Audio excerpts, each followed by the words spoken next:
कुछ भी उसमें घुसपैठ करने का प्रयास किया, वे लोग उसका खामियाजा भुगत भी रहे हैं। आपने देखा होगा उनकी सबकी प्रॉपर्टी भी जब्त हो रही है, उन सबके घरों में रेड पड़ रहा है, उन लोगों को पूरी तरीके से सरकार अपने शिकंजे में ले चुकी है और पहले तय कर चुकी है कि अगर किसी ने युवाओं के भविष्य के साथ खिलवाड़ किया तो सरकार उसके भविष्य के साथ जरूर खिलवाड़ करेगी और उतनी ही शक्ति के साथ उनसे निपटने का काम भी कर रही है। जो लोग परीक्षा की शुचिता और पारदर्शिता में सेंध लगाने का कुत्सित प्रयास करेंगे, वे कहीं भी छुपे होंगे, उनको बाहर निकालने में बहुत देर नहीं लगती।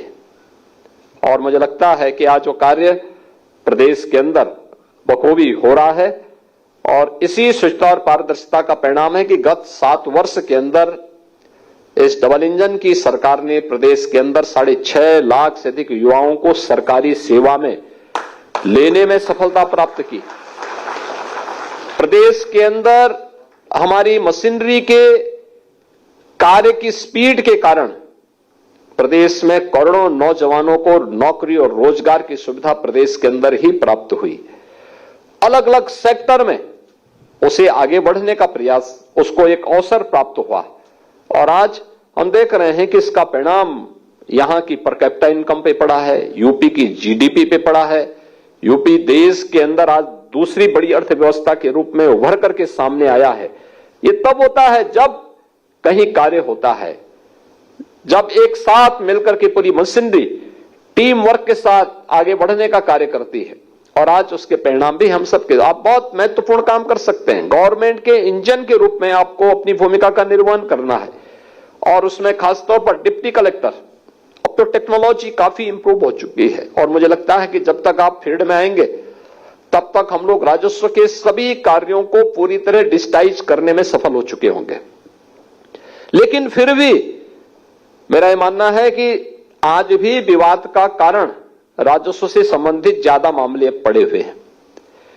अगर इन मामलों को समयबद्ध तरीके से बैठने की आदत डिप्टी कलेक्टर अपनी तहसील में करके और पहले दिन तय करें कितनी पेंडेंसी है और फिर उसको लेकर के एक समय सीमा के अंदर उसके निस्तारण की प्रक्रिया को आगे बढ़ा लें। क्योंकि बहुत सारे मामले तो इसलिए होते हैं कि जिस दिन आप किसी मामले में निर्णय देने के लिए होते हैं उस दिन वहां पे हड़ताल होने लगती होगी।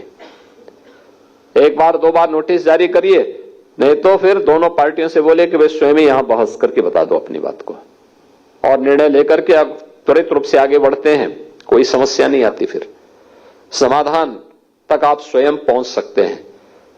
एक गरीब को न्याय देना हमारा दायित्व होना चाहिए। उस गरीब के साथ हम खड़े होंगे जिसकी किसी मंच पर सुनवाई नहीं हुई है। कानून व्यवस्था को बनाए रखने में भी आप बड़ी भूमिका का निर्वहन करते हैं। लैंड रिकॉर्ड के साथ साथ राजस्व से संबंधित सभी प्रकार के इन कार्यों में आपकी एक बड़ी भूमिका होती है। डिप्टी एसपी का पद भी इसी प्रकार का है। ये कोई सेरेमोनियल पद नहीं है कि बैठा दिया वो केवल जो है अपना एक पिकनिक बनाने के लिए एक थाने में जा रहा, उस थाने में जा रहा। वहां की एक एक गतिविधि को वॉच करना।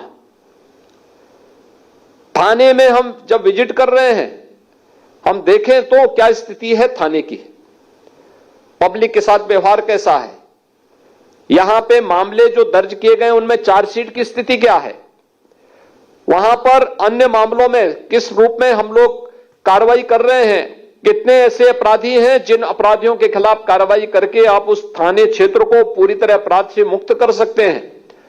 वहां पे पीआरबी की पेट्रोलिंग की स्थिति क्या है, वहां पे ट्रैफिक की स्थिति क्या है, प्रोसिक्यूशन को आगे बढ़ाने में थाने स्तर पर क्या प्रयास होने चाहिए।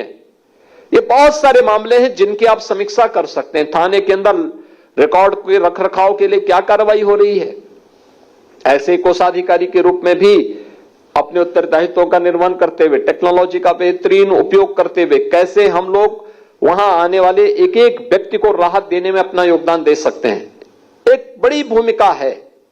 और उस भूमिका के साथ अगर आप कार्य करते हैं तो करोड़ों लोगों की दुआ आपके साथ चलती है। आपकी सर्विस तो मेरिट के आधार पर आगे बढ़ती ही है, लेकिन साथ साथ करोड़ों लोगों की दुआ भी आपके साथ चलती है, जो आपको आगे बढ़ने के लिए एक उज्जवल भविष्य को आपको आगे बढ़ाने में योगदान देती है। लेकिन जब हम लोग कोताही बरतते हैं, अधिक से अधिक नेगेटिविटी ये मान करके चलते हैं हमें इसका बिगाड़ना ही है। आप बिगाड़ने के लिए नहीं बैठे हैं जी। कोई किसी पद पर इसलिए नहीं बैठा है कि वो किसी का बिगाड़ेगा। अगर बिगाड़ता है तो बद्दुआ का पात्र बनता है। आप इसलिए बैठे हैं आप समस्या को समाधान तक पहुंचा सके। आप समाधान के लिए आपकी नियुक्ति की गई है, समस्या देने के लिए नहीं बनाई गई है। एक किसी भी पद पर बैठा हुआ प्रशासनिक या पुलिस का अधिकारी या किसी भी संपर्क का अधिकारी वो समस्या नहीं होना चाहिए, स्वयं में समस्या का समाधान बनना चाहिए। और समस्या का समाधान बनने की दिशा में हम सार्थक प्रयास करेंगे तो हम उन दुआओं के पात्र बनेंगे जिसके लिए व्यक्ति सर्विस में आता है, आगे बढ़ता है। और मुझे पूरा विश्वास है आप सभी लोग पूरी ईमानदारी के साथ उत्तर प्रदेश सरकार की इस स्पीड को आगे बढ़ाने में अपना योगदान दे पाएंगे। उत्तर प्रदेश की जनता जनार्दन के लिए आप उनके हितों का संवर्धन वाला बन पाएंगे। एक संवेदनशील प्रशासन के रूप में, त्वरित निर्णय लेने वाले प्रशासन के रूप में आपकी छवि बन पाएगी। अगर पहले की तरह ही हम घुमाने की आदत डालते हैं, याद रखना उस व्यक्ति को तात्कालिक संतुष्टि हो सकती है, लेकिन वह लाखों और करोड़ों लोगों की बद्दुआ से कभी बच नहीं सकता।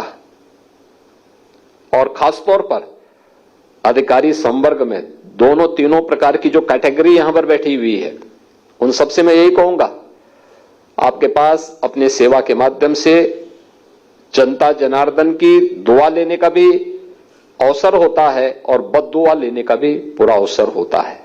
आपको तय करना होता है कि आप अपने इस पीरियड को पूरा जो